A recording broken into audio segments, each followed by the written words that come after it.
जय हिंद दोस्तों, कैसे हैं आप लोग। तो आज हम बात करने वाले हैं साल 2019 में आई एक इंडोनेशियन हॉरर फिल्म तिबांग लिंगसर के बारे में। फिल्म की स्टार्टिंग में हमें एक लेडी दिखाई जाती है जो कि लिंगसर सॉन्ग गा रही थी। दोस्तों, लिंगसर सॉन्ग एक तरह की पोयम है जो कि डीमन से प्रोटेक्ट करती थी, ठीक वैसे ही जैसे हनुमान चालीसा। तभी उस लेडी के घर में एक स्पिरिट आती है जो उसे परेशान करने लगती है। अपनी माँ की आवाज सुन के उसकी बेटी माला उठती है और तभी वो स्पिरिट अपने जड़ों से उसे जकड़ लेती है, जिससे माला बेहोश हो जाती है। ये देख के उसकी माँ काफी डर जाती है और साइड में पड़े लैंप को फेंकती है, जिससे उस डीमन की जड़ें जलने लगती हैं। वो अपनी बेटी के पास जाके उससे कहती है कि बचपन में जो पोयम उसने उसे बताई है वो उसे कभी ना भूले और जब भी कोई स्पिरिट उस पे हमला करे वो ये पोयम जरूर गाए। ये कह के वो अपने आप को आग में सेक्रीफाइस कर देती है और वो डीमन अपनी एक शाखा माला के मुंह में घुसा देती है ताकि वो कुछ बोल ना पाए। अगली सुबह जब माला की आंखें खुलती हैं तो वो अपने आप को एक हॉस्पिटल में पाती है। उसके सामने उसके अंकल और आंट होते हैं जो उसका ख्याल रख रहे थे, क्योंकि अब उनके अलावा उसका दुनिया में कोई भी नहीं था। डॉक्टर उन दोनों को बताता है कि माला के गले में एक इन्फेक्शन हो गया है जिससे वो कुछ दिनों तक बोल नहीं पाएगी।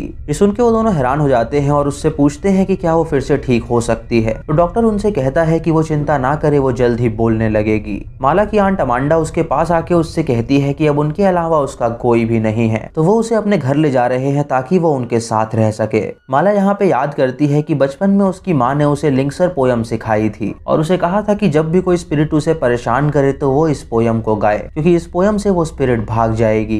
कुछ देर बाद गटोट और अमांडा माला को अपने साथ अपने घर लेके जा रहे होते हैं, जहाँ पे वो उसे अपने छोटे बेटे से मिलवाते हैं जो कि काफी शैतान था। वो लड़का माला को एक बोर्ड और चौक देता है और उससे कहता है कि जब तक उसकी आवाज वापस नहीं आती वो लिख के उनसे बातें करे। अमांडा माला को अंदर लेके जाती है और उसे रहमा से मिलवाती है जो कि वहाँ की मेड थी। वो उससे कहती है कि अगर उसे किसी भी चीज की जरूरत हो तो वो रहमा को बुला सकती है। अमांडा माला को उसके रूम में लेके जाती है और उससे कहती है कि वो चिंता ना करे, जल्द ही सब ठीक हो जाएगा। वो अमांडा को उसकी बड़ी बेटी देसी के कपड़े भी देती है और उससे कहती है कि देसी उसी के साइज की है तो ये कपड़े उसे फिट आ जाएंगे। माला उन कपड़ों को रख लेती है और अपनी आंट को थैंक यू कहती है। रात को गटोट जब अपने रूम में होता है तो वो अपने ड्रॉर से कुछ फोटोज निकालता है जिसमें उसकी और उसकी पहली बीवी की तस्वीर थी और उसकी बीवी उस तस्वीर के अंदर प्रेग्नेंट थी।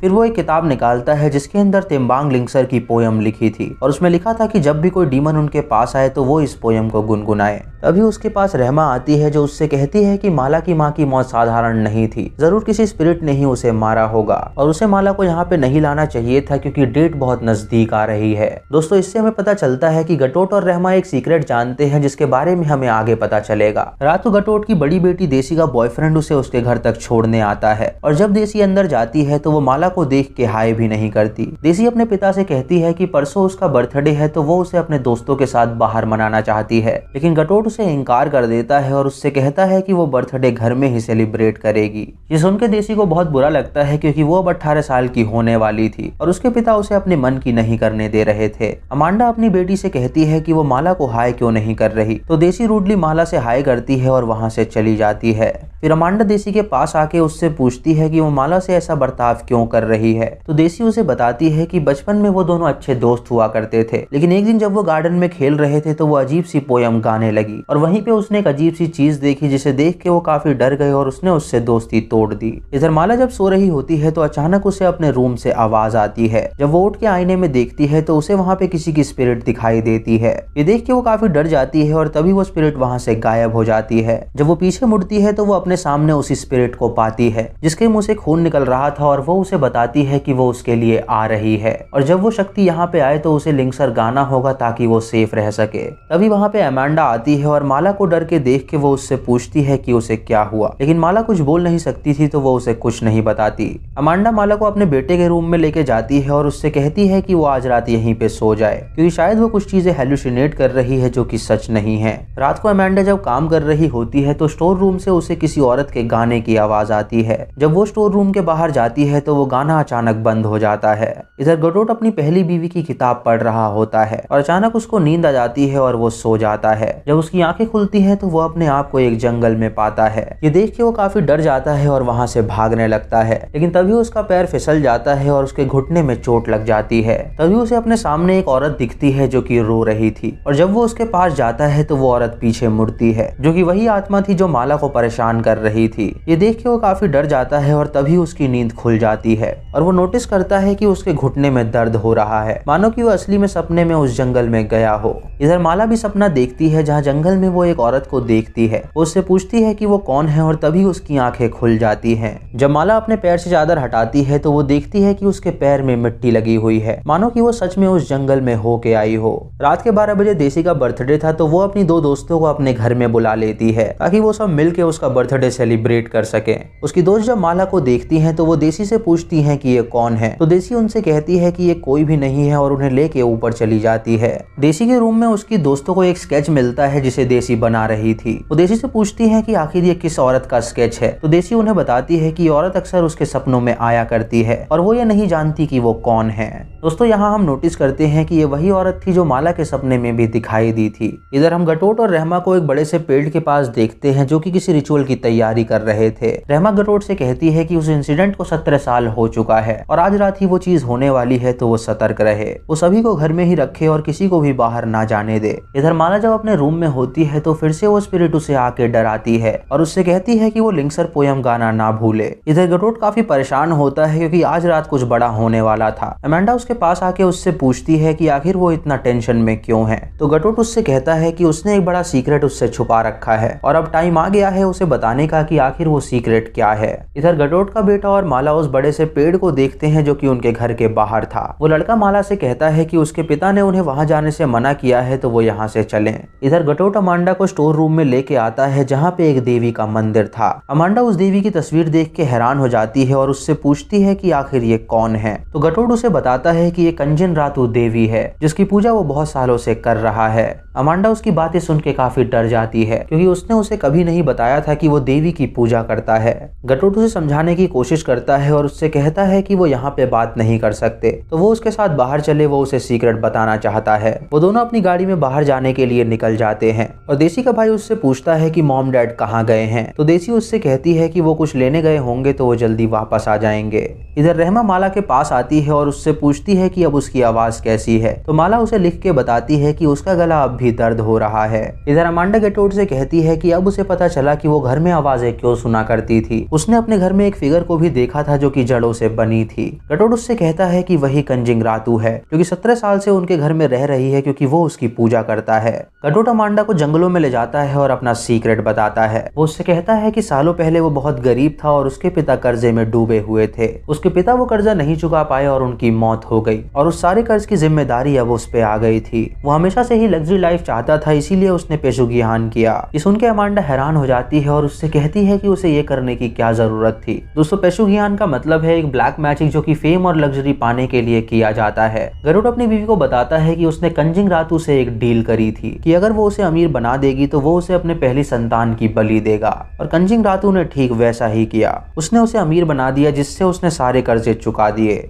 इधर रहमा रात के रिचुअल की तैयारी कर रही थी। वो एक चाकू, अंडे और कैंडल लेके उस वृक्ष के पास जाती है और उसे रख देती है और उसके अंदर माला के बचपन की फोटो भी थी। वो उस पेड़ के आगे बैठ के प्रेयर करने लगती है। इधर माला और वो लड़का जब गेम खेल रहे होते हैं तो डाइस अचानक स्टोर रूम में जाके गिर जाती है। ये देख के वो लड़का माला से कहता है कि वो डाइस लेने के लिए उन्हें उस रूम में जाना होगा। वो अपने पिता के रूम में जाता है उस स्टोर रूम की चाबी लेने के लिए। इधर अमांडा गटोट से पूछती है कि क्या कंजिंग रातू उनकी बड़ी बेटी की जान ले लेगी, तो गटोट उससे कहता है कि देसी को कुछ भी नहीं होगा क्योंकि उसकी बड़ी बेटी माला है और कंजिंग रातू उसे लेने आई है। ये सुन के अमांडा उससे पूछती है कि ऐसा कैसे हो सकता है, तो गटोट उसे बताता है कि उसकी पहली बीवी से उसे 2 लड़कियां हुई थी जो कि ट्विंस थी और उनमें से माला सबसे बड़ी है। वो कंजिंग रातू को माला को नहीं देना चाहता था, इसीलिए बचपन में ही उसने माला को अपनी बहन के पास भेज दिया था ताकि कंजिंग रातू उस तक ना पहुंच सके। लेकिन अब कंजिंग रातू वापिस आई है माला को लेने के लिए क्योंकि आज रात वो 18 साल की होने वाली है। गटोट अमांडा को यह भी बताता है कि रहमा उनकी केयर टेकर नहीं है बल्कि वो एक शमन है जिसने उसे अपने घर में रखा है उनकी प्रोटेक्शन के लिए। ये सुन के अमांडा को बहुत बुरा लगता है और गटोट उसकी नजरों से गिर जाता है। इधर माला और वो लड़का उस स्टोर रूम में पहुंचते हैं और डाइस को ढूंढने लगते हैं। तभी माला के सामने वो स्पिरिट आती है जो उससे कहती है कि वो उसकी मदद करे। माला उसे देख के काफी डर जाती है और वो स्पिरिट उसे एक नोट पकड़ाती है और वहां से चली जाती है। इधर गटोट और अमांडा जब अपने घर जाने के लिए निकलते हैं तो वो देखते हैं कि वो वापस उसी जगह पर आ गए हैं, यानी कंजिंग रातू उनके दिमाग से खेल रही थी और वो चाहती थी कि वो घर वापस ना पहुंचे। इधर देसी की दोस्त उस स्टोर रूम में पहुंचती है जहाँ जहाँ पे उन्हें वो मंदिर मिलता है। वो उसे देख के वहाँ का मजाक उड़ाने लगती हैं, लेकिन तभी उन्हें पर्दे के पीछे से किसी का हाथ दिखता है जिसे देख के वो काफी डर जाती हैं। वो दोनों वहाँ से भागने लगती हैं तो देसी उन्हें रोकने की कोशिश करती है, लेकिन वो उसकी एक नहीं सुनती और वहाँ से चली जाती हैं। इधर रहमा उस पेड़ के पास बैठ के अपनी उंगली से खून निकालती है और प्रेयर शुरू करती है, लेकिन कंजिंगरातू वहाँ पे आके उस पे हमला कर देती है और उसे पोजेस कर लेती है। इधर देसी जब अपने रूम में होती है तो चुपके से उसका बॉयफ्रेंड उससे मिलने आता है। वो उससे कहता है कि आज रात उसका बर्थडे है तो वो उसे मिस नहीं करना चाहता था। इधर देसी की दोस्त जब जंगलों से जा रही होती हैं तो अचानक उसे रहमा मिलती है जो कि पोजेस्ड थी। उसके हाथ में एक चाकू भी था जिसे देख के वो दोनों डर जाती हैं और रहमा उन्हें मारने के लिए उनका पीछा करने लगती है। इधर देसी गटोट के रूम में जाती है जहाँ उसे अपनी माँ की एल्बम मिलती है। वो जब फोटोज देखती है तो वो समझ जाती है कि वो लेडी जो उसे सपने में आती है वो गटोट की पहली बीवी थी और जो आत्मा उसे डरा रही थी वो कोई और नहीं बल्कि गटोट की बीवी की आत्मा थी। और उसे पता चलता है कि वो आत्मा उसे इसीलिए दिखाई दे रही थी क्योंकि वो उसे वॉर्न करने आई थी ताकि वो लिंक्सर सॉन्ग गाए जिससे कि उसकी प्रोटेक्शन हो सके। इधर देसी की दोनों दोस्तें अलग हो जाती हैं और भागने लगती हैं, लेकिन पोजेस्ड रहमा वहाँ पे आके एक लड़की को मार डालती है। फिर वो दूसरी लड़की के पास जाती है जो कि एक पुराने घर में छुपी हुई थी, लेकिन रहमा उसके भी सामने आ जाती है जिसे देख के वो काफी डर जाती है। तभी रहमा के पीछे हम रातू को देख पाते हैं जो कि उसे पोजेस कर रखी थी और वो उस लड़की को भी जान से मार डालती है। इधर देसी का बॉयफ्रेंड जब डाइनिंग टेबल पे बैठा होता है तो उसे किचन से किसी की आवाज आती है। जब वो किचन में जाता है तो वहाँ पे वो रहमा को देखता है जो कि मीट काट रही थी। जब वो उसके पास जाता है तो वो देखता है कि वो इंसान का मीट काट रही है और ये देख के वो काफी डर जाता है।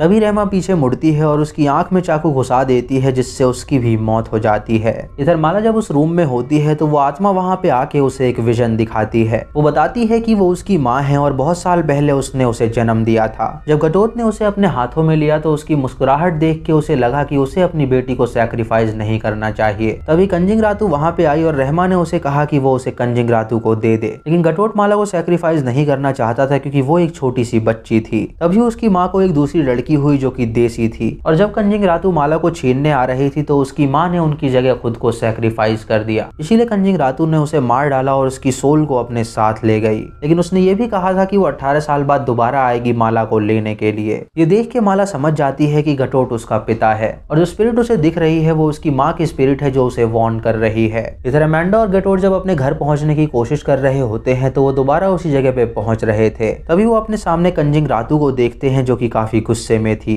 इधर माला देसी को बताती है कि वो उसकी ट्विन है और उन्हें यहाँ से जल्दी बाहर निकलना चाहिए, लेकिन देसी उसकी एक नहीं सुनती और उससे कहती है कि वो ट्विंस नहीं हो सकते। तभी देसी वहाँ से गायब हो जाती है और माला अपनी माँ की आत्मा को देखती है जो कि लिंक्सर गा रही थी। तभी माला अपने आप को कंजिंगरातू के दुनिया में पाती है जहाँ पे उसने सबको बंदी बना रखा था। अमांडा और गटोट जब वहाँ पे पहुँचते हैं तो वो देखते हैं कि उनके घर में चारों तरफ शाखाएं हैं। ये देख के वो समझ जाते हैं कि कंजिंगरातू उनकी बेटी को लेने आई है। गटोट माला और देसी को जगाने की कोशिश करता है लेकिन किसी की भी आंखें नहीं खुलती। वो देसी के पास जाता है और उसे जगाता है और उसे सारी सच्चाई बताता है कि माला उसकी बहन है। वो उससे कहता है कि वो अपनी बहन की मदद करे और उससे कहे कि वो लिंक्सर को गाए। ये सुन के देसी माला का हाथ पकड़ती है और उससे कहती है कि वो लिंक्सर गाए। तभी माला को होश आ जाता है और वो गाने की कोशिश करती है, लेकिन कंजिंगरातू ने उसके गले में इन्फेक्शन दे रखा था जिससे वो गाना नहीं गा सकती थी। तभी वो कोशिश करती है तो उसके मुंह से वो लकड़ी निकल जाती है और वो लिंक्सर वेंगी पोयम गाती है जिससे कंजिंगरातू जल के भस्म हो जाती है।